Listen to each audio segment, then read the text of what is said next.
Good morning, everybody. Good morning, and welcome to our little webinar. We've got quite a few things to get through today. Slightly more than I was expecting when version 1 was produced.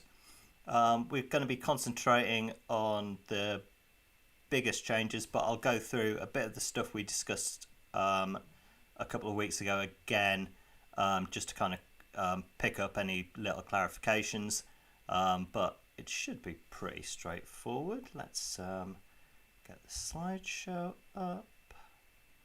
Let's just check everything. Everyone all right in the chat? Give us a wave, give us a hello. Good. Oh, and lovely, it appears the person next door has just started drilling. I'm sure everything will be fine though. It's not entirely impossible, although I don't think it's out for delivery yet. It's not entirely impossible that a beer delivery may arrive at some point during the web stream, but hopefully, they'll leave it until we're ready to go. Okay, let's have a look here. Everything working fine there. Yes, lovely. So here we are. In what seems to be becoming slightly traditional, the apprenticeship funding rules are coming out the last week in July, second year in a row that they've been agreed this late in the year. And yes, so that version 1 came out last week. There's now a 9-page changes document, up from 7 on the first version. There's some clarifications of clarifications. Thank you to everybody who fed back. It's clear that that they were listening quite carefully to the stuff we discussed a couple of weeks ago, and we've had clarifications of clarifications, which has been really useful. I don't often say this, but but definitely congratulations and thank you to our friends on the policy team. They've been very good at feeding back, both in the changes document and to individuals as well. I think pretty much everybody had kind of personalised feedback, even if it was a bit cut and pasted to the changes we were discussing. Sue, it's very much beer. Got some lovely West London craft beer coming to me in the next day or two. Thank you for asking. But yes, so hi Darren. So there's 2 huge changes, I think, that weren't really flagged up in the initial version of the rules, and are going to have a big impact on us as people who deal with data, and in a sense the wider kind of community, in terms of even people who are sales teams, for want of a better word, and other people who are advising those who are both employers and people who want to be apprentices. So the key one, I think, and the one that we weren't expecting, and the one that kind of came just a little bit out of the blue, and we'll talk about maybe why in a second, is that any withdrawals are now an exception to minimum duration. So up until now, where you've had somebody who's dropped out of an apprenticeship, either with you or with another provider, and they've arrived at you saying, yeah, well, I did like 6 months of a level 3 business admin, let's say, 18 months ago. Those learners up until now have had to meet minimum duration again, which has been really difficult, particularly if they've done 6 months of even a 18-month apprenticeship, for you to deliver minimum duration, the 365 days when they've restarted with you. So now all of those people who come to you partially complete, let's say, can just do as much as they need to complete their apprenticeship. Initially, this is, when you look at the changes document, it calls this a clarification. Me and Nick Linford had a delightful discussion on Twitter last week, and he, as is his wont, emailed the DFE, who came back to him, and he's written up in the story to confirm that this is definitely a new rule. This kind of means that we can't backdate it. If it was a clarification, theoretically we could backdate it to anything in 1920, but as it's a new rule, we're talking about from new starters this week. At the moment, there are no ifs or buts as part of this.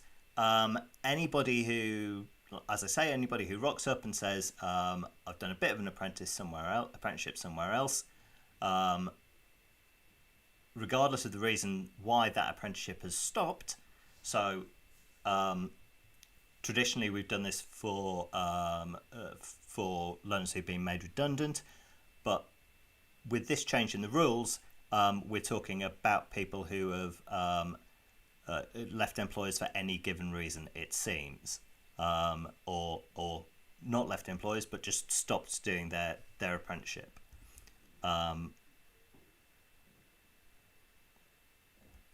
Yes, Dave, that's a very good point in terms of evidence of portfolio from another provider. Although, as we'll come on to it, there's something about this record of achievement that'll help for a bunch of learners. If we're assuming that there's going to be a whole bunch of redundancies, it's on the news every day. There's another organisation that's making a huge chunk of people redundant. So where those people are apprentices, there'll be the new record of achievement that will hopefully help the evidence side of this. But I think regardless of that, this has to be seen as a good thing for us as providers, that there will be a bunch of learners who previously we couldn't help because they were in this funny little limbo. That will now definitely be clearly able to put them on, for want of a better phrase, half an apprenticeship. Sorry, Darren.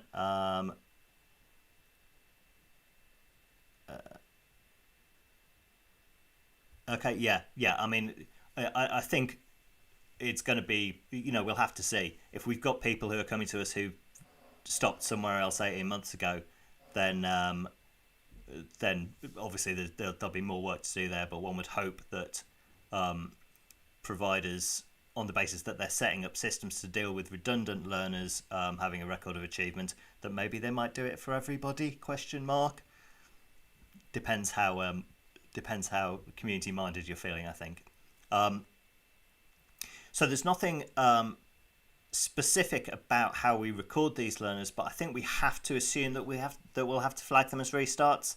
Otherwise, they will just ping up the strangely defined date of birth error, which is where the minimum duration rules, when we're talking about validation in the ILR, sit under learner level as date of births, as I'm sure you've all come across in the past.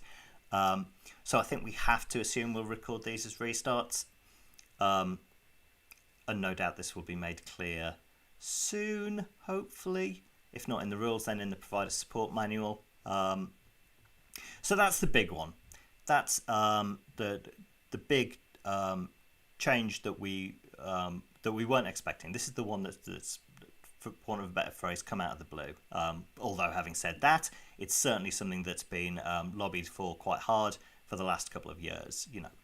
Not to kind of do down the efforts of our friends at AELP. This is something that's been talked about for a while. We just weren't expecting it to magically pop up. So there's that. And one could say that part of the reason for doing that is that because of the situation we find ourselves in and the number of starts that are happening, the number of starts that aren't happening, rather, that this will give us an opportunity to work with more people. Mr. Ben, as far as we can tell, it's restarts from 2021. Again, being slightly cynical, it's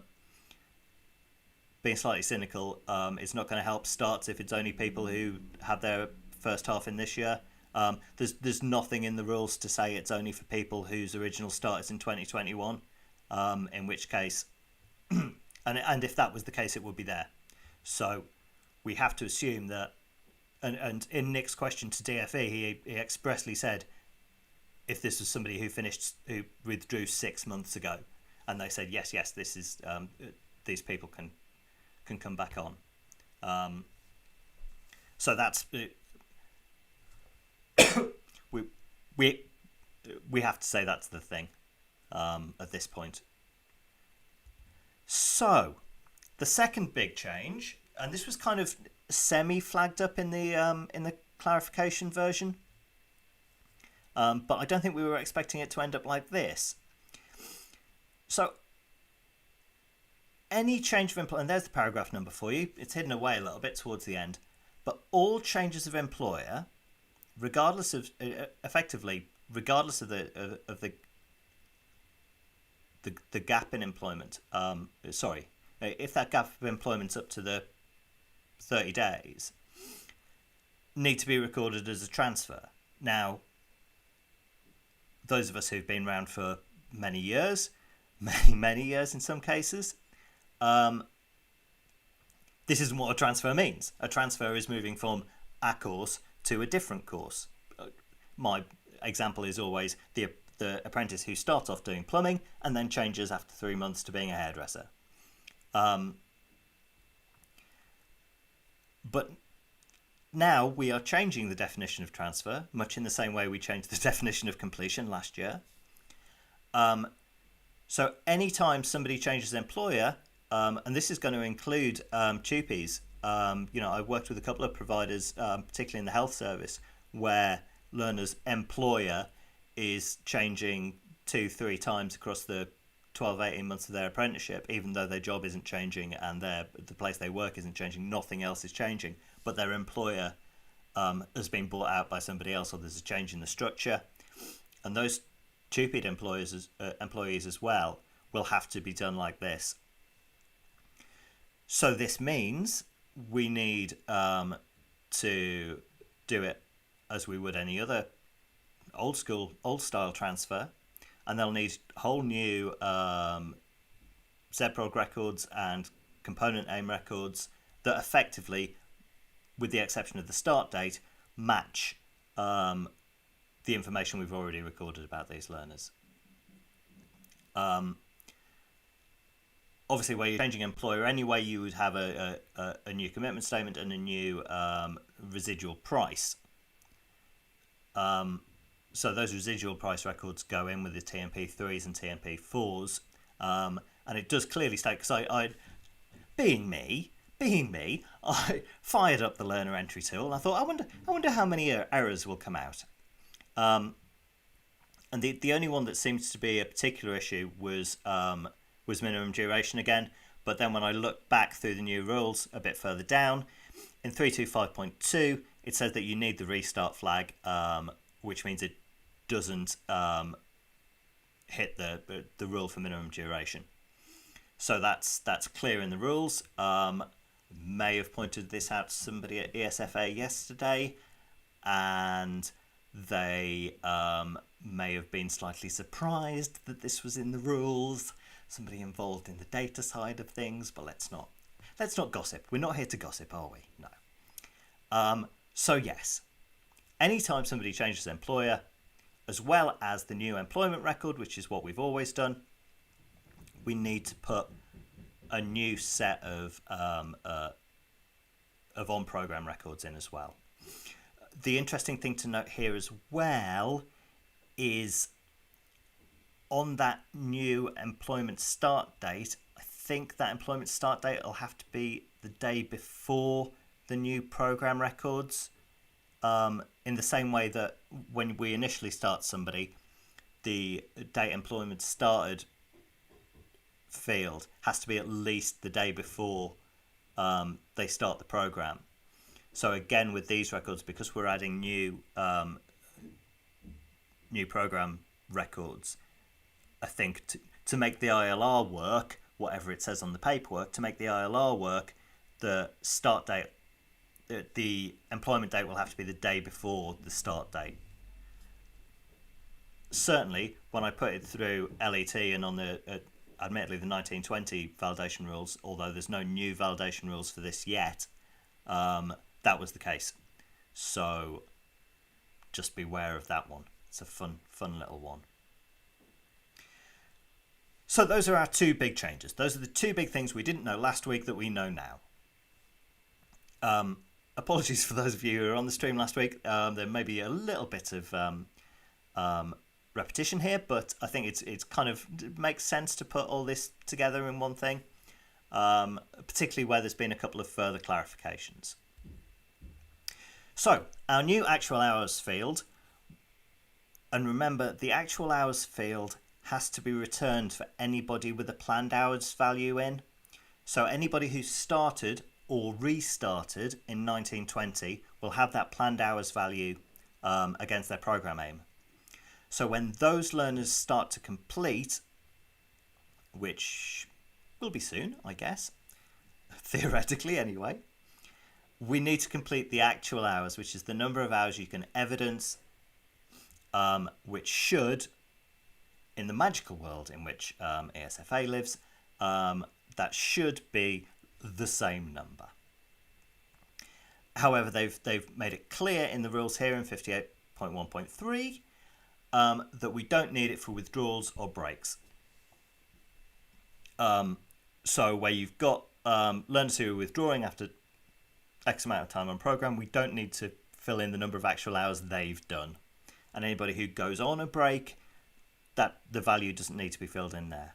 It will need to be filled in when they come back from their break and complete it, so you'll want to write down somewhere how many hours they've done on the first bit so you can add it to the amount of hours they do on the second bit. Sorry, Ben, what's the question there?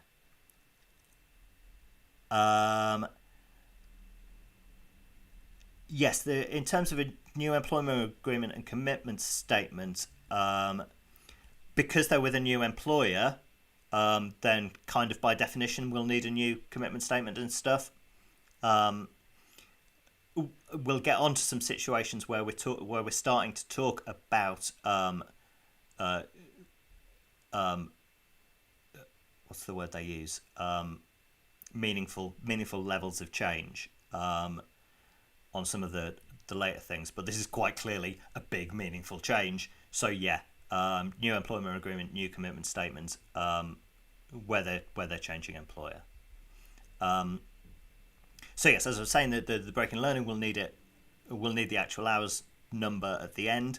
So where you've got it for the first part of their learning, make sure that it's somewhere safe, so that you can easily add it to the amount they do in the second half. So that's a nice clarification there. Talked about this a bit last time, our early completers. So this is where you've got a learner on a longer apprenticeship. So any apprenticeship, let's say 18 months, 24 months or longer, where those people are completing early, primarily because they are fast learners, as long as they hit that minimum duration. And well, let's use our actual words here. This is I don't often do this. There's a couple in this, but this is the words minus a couple of parenthetical bits from the actual. So where, for example, you have somebody who's on an 18-month apprenticeship, but because they are a fast learner, they complete in a shorter time frame that still passes the minimum duration. So on our 18-month app, if somebody completes in 16 months or gets to the end of the practical period in 16 months, they need to show that for that 16 months, we can evidence 20% off the job for 16 months and not for 18 months. So when we come to record that actual number there, it's going to be lower than the initial planned hours. Obviously, in terms of the ILR, we cannot, must not, never shall change the planned end date on the learner. even though they've done it quicker than expected, because that planned date is critical to a billion things, and we don't change the planned end date. So as long as they're hitting that minimum duration threshold, it talks about 12 months here, but remember, if you've got part-timers, people under 30 hours a week contracts, then that minimum duration will be longer. That as long as they've done 20% for that actual duration, then that's fine. So we have a question.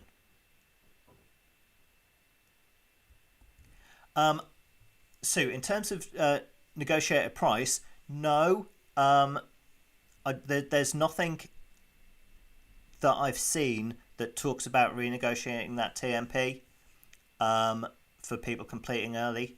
And part of that is to do with the agreement that you have to have signed off by the employer that says they're happy with the fact that it's been delivered in a shorter amount of time. So in a sense, that's there to give the agency reassurance that that everybody's happy with the situation here, that everybody's happy that the learner's got through everything and is ready to go to Gateway, that the employer's happy that you've delivered everything you said you were going to deliver on that initial thing, you've just done it a bit quicker. Now, as I said last time, and we'll come to the second half of the slide in a second, as I said last time, this will be audited to within an inch of your life. Where this is happening, what we're effectively saying is learners don't have to do 20% off the job because they're completing early. That original calculation that you did is not what you've delivered. You're delivering less. And that's going to be less than the hours you planned, and more than likely less than the original 20% number. So where you are doing this, and you definitely should do it, there's no point in having people hanging around for 2 months just because they need to hit some arbitrary target. Where you're doing this, go through and read all of these paragraphs. It's not that long. I think it's kind of it's about a page, which is shorter than some other sections. It's about a page of precisely what we need from the employer, and get it and put it in the file and make sure effectively before you're completing these learners that you've got all that sorted out and it's there. So in the rules itself, so do that. Do that.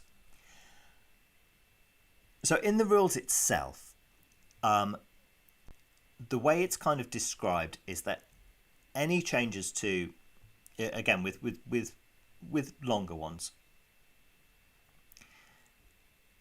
particularly in a situation where you've calculated that planned hours and it's above 20% for a whole bunch of reasons. So if you're not least to make sure you don't screw yourself over, where you're calculating that planned hours and it's, can we hear that drilling?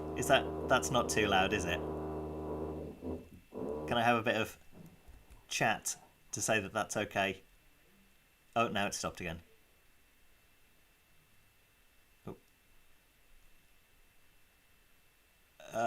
We are getting to material changes shortly. BTJ. BJT, sorry. So it looks like there's no exceptions.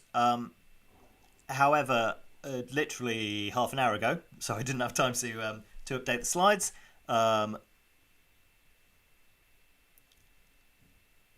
We had feedback from Mel, who's in the chat there, had feedback from good. Mel had feedback from the apprenticeship service that, again, I think if we're talking about an hour under planned, or effectively less than a day's work under planned, provided the value is still in excess of 20%, that again, where we're talking about material changes, that seems to be accepted by the person who re-asked on the service desk, which has gone to the policy team. That seems to be accepted as not needing the letter signed off from the employer to say that it's a change to the amount of stuff that's being delivered. But again, just be careful on that. If you are delivering less than that planned number, think about the reasons why you've delivered less, I think. Lee?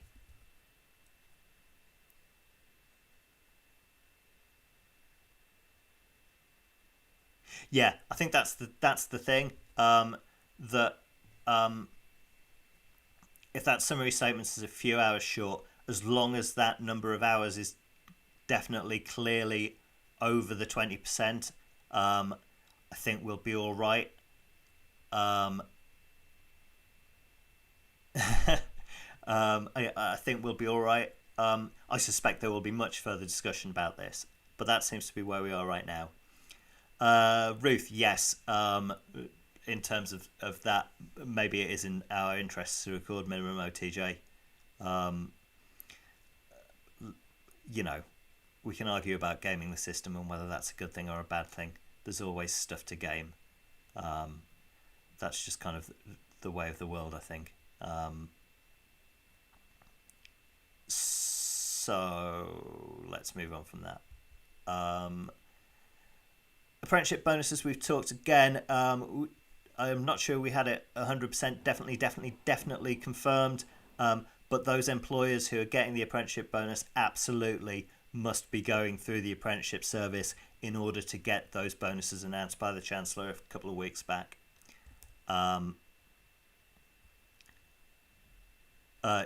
Yes, thank you for that clarification, Mel. Like I said, also thank you for asking. So the rules talk about there being no limits on incentive payments, but where you're dealing with non-levy employers and they're on apprenticeship service, as we know, they can only have 10 learners on there at any one time. So there is, in a sense, a limit. I think the key thing there is that where you are somebody who also has a contract for services and you have some of that contract for services left to deliver new people, and I realise that's not necessarily the case for everybody, use that pot of money for people who aren't new starts. So if you're working with an employer and they want people who aren't new starts, use your contracted stuff for that and get them to use the apprenticeship service for their new starts so they get those bonuses. Again, I think the bonuses are kind of a nice little bit of a carrot for employers here, to get more of them on there in advance of us switching to purely using the apprenticeship service for everybody. Yeah, sure, Darren. That's kind of it. There's kind of a little bit of interesting language there, that they're not limiting the payments, but they are limiting the number of learners you can start. Who are made redundant. And as I said before, maybe it'll be nice to do it for everybody who withdraws, now that withdrawals can restart. Here's the list of things. I don't think there's anything particularly difficult for us to work out here when people are made redundant and are leaving us. Who they are, what they've done, when they start, when they were due to plan. I think the KSB is obviously the fun bit, particularly where a second provider is negotiating with a second employer. As I mentioned last time, it would have been, slightly facetiously, it would have been nice if this included how much money they have previously generated, because we know that that's going to limit what your TMP can be with the new employer and with you as a new provider. And again, where they've done mandatory calls as part of it, what bits they've done, if they've got claims for bits already. Could be interesting if you're going from one awarding organisation to the other with those mandatory calls. Would have been less interesting if QCF had worked, but now is not the time for QCF discussions. So that's the thing. Oh boy. So many rules about a thing that probably not many people are going to use, I think. Particularly, we'll get onto what I think is the key para on this one. So where you've got people on maternity, etc. leave, they have a bunch of keep in touch days where they can do work and not lose their benefits. And training as part of their apprenticeship counts as work. And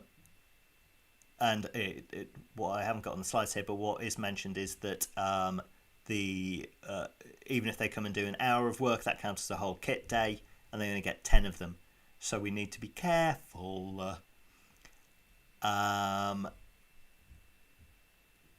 But in version 1, there's a nice clarification paragraph here, which I will now quote at length. Sorry. So again, we love it. We love a policy with intention. It doesn't always happen. So it's where they've only got a little bit left, and they've got a kit day that you could, if they came and did some training on that kit day, effectively they're ready for gateway. Or if you've got, so our classic maternity leave, where they're on effectively 12 months break, but in the 11th month there's a group session that everybody else on the cohort is doing. Get them in for that day, count it as one of their kit days, and away you go. It means that those learners aren't missing out on an important bit of training that it's easier for you to deliver as part of a cohort. So it is kind of good for us as well. But I think the important bit is at the bottom here is about sporadic activity and multiple breaks in learning. I mean, the number of bills is going to skyrocket anyway for a billion reasons. Sorry, Joe, what have we got here?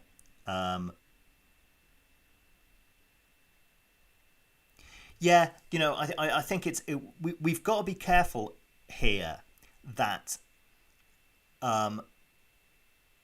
bringing people back from breaks in learning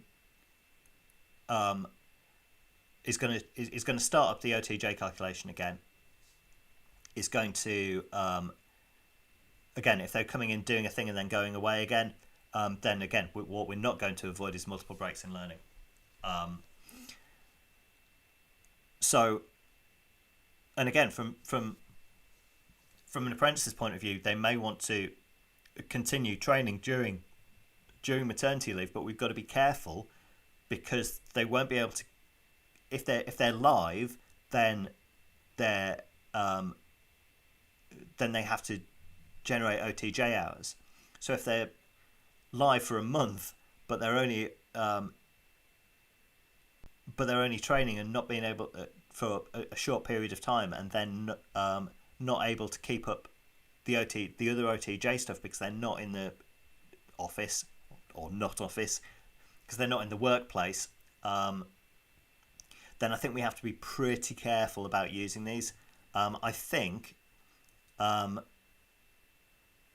Lee, as far as this kind of pans out, I think if somebody was on a break and 6 months in, they came in for a kit day that was training, then they went off again and had another 6 months before their proper return, then yeah, it's a separate bill for that one day, a separate bit of learning for that one day, which is weird, but I can't see any other way of doing it.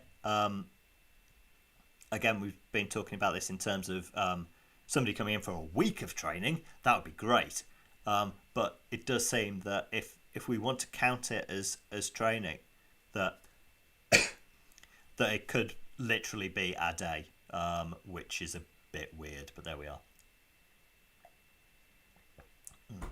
I'm conscious of time. I'm conscious that I did promise you that we'd do this in 45 minutes. We're nearly there, so I think we should be all right.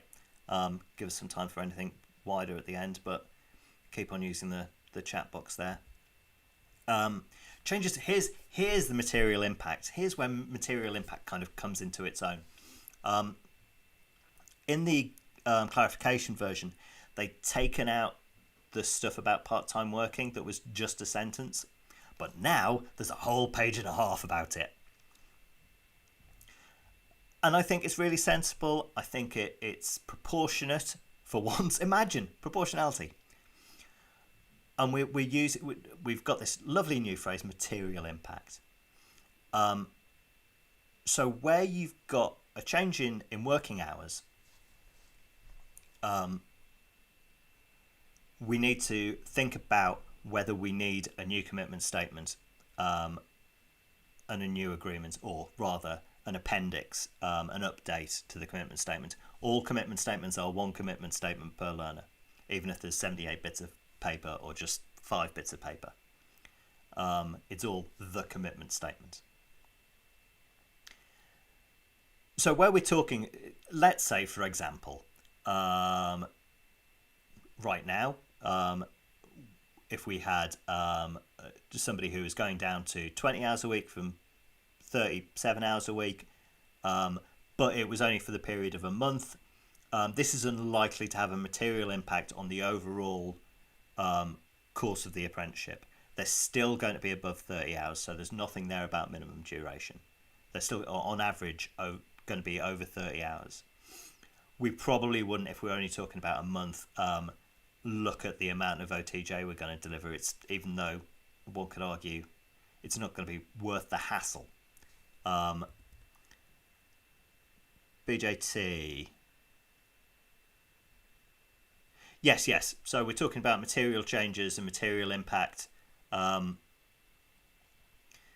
So yeah, and keeping the commitment statement up to date. That's what I'm talking about in terms of it being one giant commitment statement forever. Even though it might be either 3 copies of exactly the same paperwork, or 1 copy of the same paperwork and a whole bunch of appendices behind it.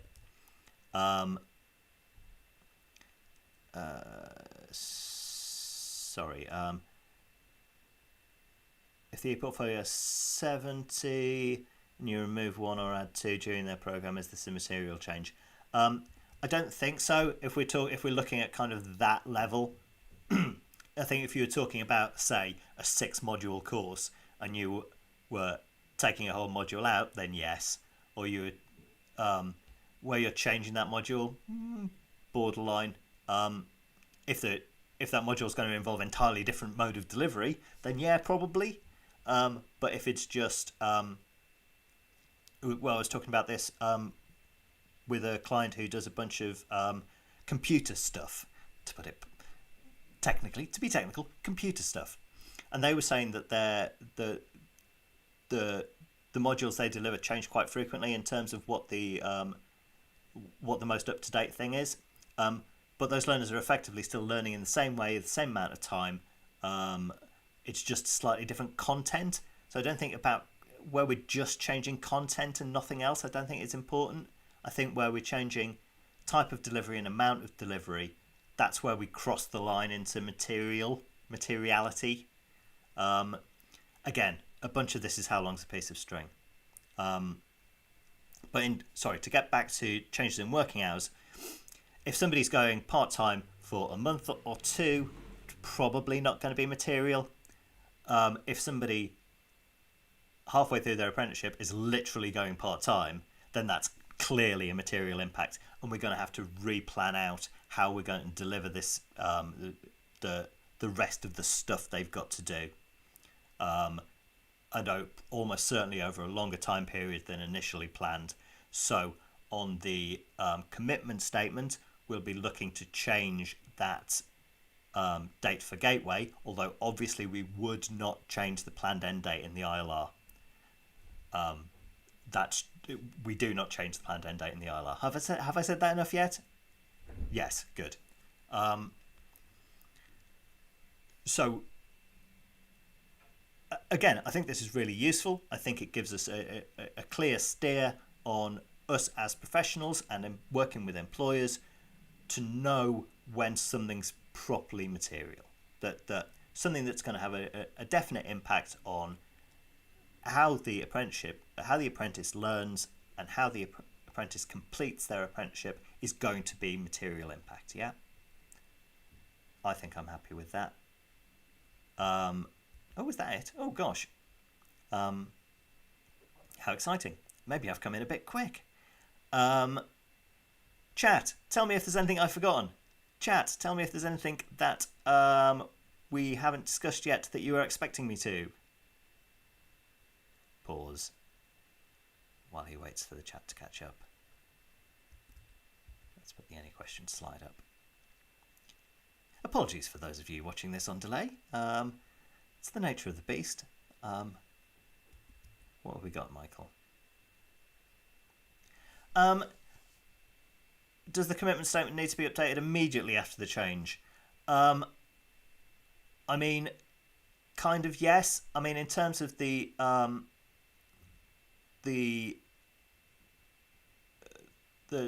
changes we're talking about, one would. I think the idea is that as you are discussing these changes with the employer or with the apprentice, that you have a commitment statement in front of you and you are writing those changes on the commitment statement, because obviously everybody's writing things on paper still. And then as you finish your discussion with the employer or the apprentice, that they sign the bit of paper and it goes in the folder. That's where I think ESFA are in terms of how they think we're doing this. Jill, yes, obviously where there's a break in learning, that then it's a whole new set of records that will have a almost certainly a different planned end date. That's fine. It's just so it's once you've put it on a ZProg, you don't change it. But here we've got a new ZProg when they come back from a break in learning or when they change employer. So that would have a newly agreed planned end date. So that's fine. It's just we don't change it in the middle of everything else. New brokerage rules, Dave. Yeah, don't do it. I think it's pretty clear there that they're really against what is perceived to be money leaving the front line. I think they've been pretty clear when we look at what's happening with subcontracting and stuff. But I think that this is just writing down what they've been thinking for the last year and a half.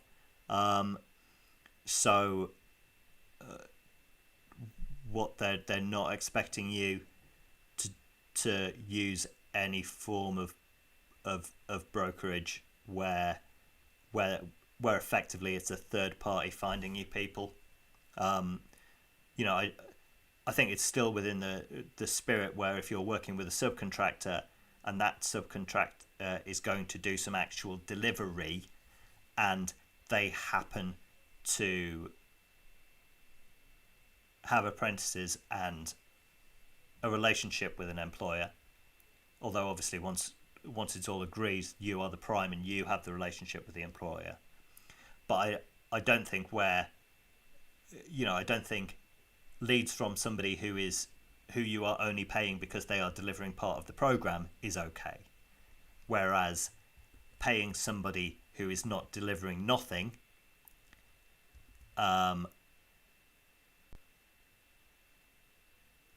sorry, I'm jumping from one screen to the other, which is a bad idea. I think effectively, if you're paying somebody and they're not delivering, you can't anymore. Where the thing that you are paying them for is finding punters. Should the commitment statement detail what has previously been delivered from a learner's plan after a break, or just the remaining? Just the remaining, I think, VJT. Because when it's put next to the original commitment statement, then it'll all tie together. So you don't need to say what you've already delivered, because it will be clear from the initial one, when you look at the second one, that everything's still there. So I think we're looking at the remaining delivery on the commitment statement. Again, it depends how your systems are set up. Might perhaps be if you vote. Obviously, we're not doing this. If you're just photocopying the initial one and crossing stuff out because you've already done it, I don't know. Is that a good idea? It's probably not a good idea. Okay. Oh, here we go, Dave. Oh, blimey. Connected companies are not to deliver.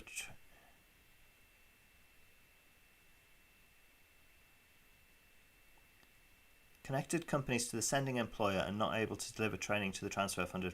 I mean, it's only a clarification. Joking aside, I think this is a clarification, Dave. It's been there already that actual companies can't deliver training to the transfer funded apprentice. So in a sense, connected companies are just the same. If you're a training provider owned by a larger levy-paying employer, cripes. I'll need to look at 262 in more detail, I think, but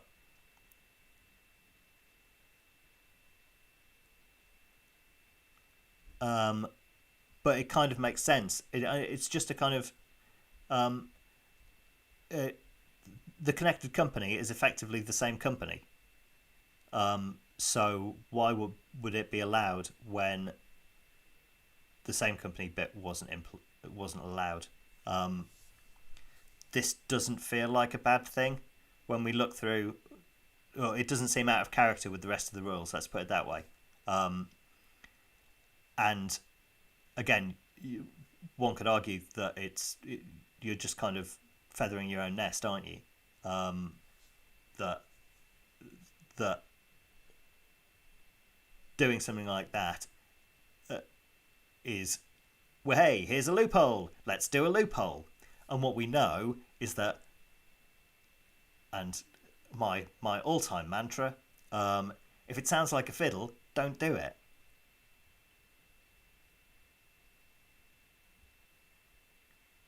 Yeah, I think that's right, David. Training providers can't use transfers from their owner to SMEs to deliver, must use non-levy with employer contribution. Yeah. I think that was always the intention of the rule, and again, if it sounds like a fiddle, don't do it. And I'd argue this fits quite nicely into this category, that people were looking for loopholes around it. So yeah, it's not. I'm relatively happy with the fact that they've done this, I think. Okay, we're on 11:48, and I said we'd be 45 minutes. I think we've got everything there. As one is meant to do as a YouTuber. Click subscribe. Apparently, if I get to 100, then I get an exciting personalized URL, which would be nice. If you're not already following me on Twitter, and you're on Twitter, and I can understand why you might not be, good grief, can I imagine why you might not be? It's Steve Hewitt, MIS. If you want to ping me an email about anything today, or more importantly, here's the plug, got to get that plug in. More importantly, if there's any work you'd like me to come and do with you, my email there is steve.hewitt@fea.co.uk. FEA is the company for whom I work. We're a long-established consultancy and interim management company. We've been going in the sector for 15 years now. We have a range, not just me, we have a range of very talented, very knowledgeable people who can come and help you out, not just with your MIS and funding stuff, but with curriculum stuff, with Ofsted readiness, with your finances. We can help you with executive search if you're looking for an exciting new head of finance or whatever. If you want to know more about any of that, please just drop me a line, ping me a DM on Twitter, however you want to get in touch with me. As I said last time, these seem to be going quite well. Welcome to the, I think we had up to nearly 90. We're on 74 concurrent viewers at the moment. Thank you. Then if you've got ideas for other stuff you'd like to hear me talking about, by all means, please drop me a line, ping me an email, and we can get on and do something else. I think these are useful for everybody. I like doing them. It's quite nice. And just sit here and rant in my house. So yeah, and it looks like people are finding them useful. Thank you for all the thanks. So on that note, I think I'll say good afternoon. Have a good rest of the day. And hopefully I'll see you all soon. Thanks. Bye.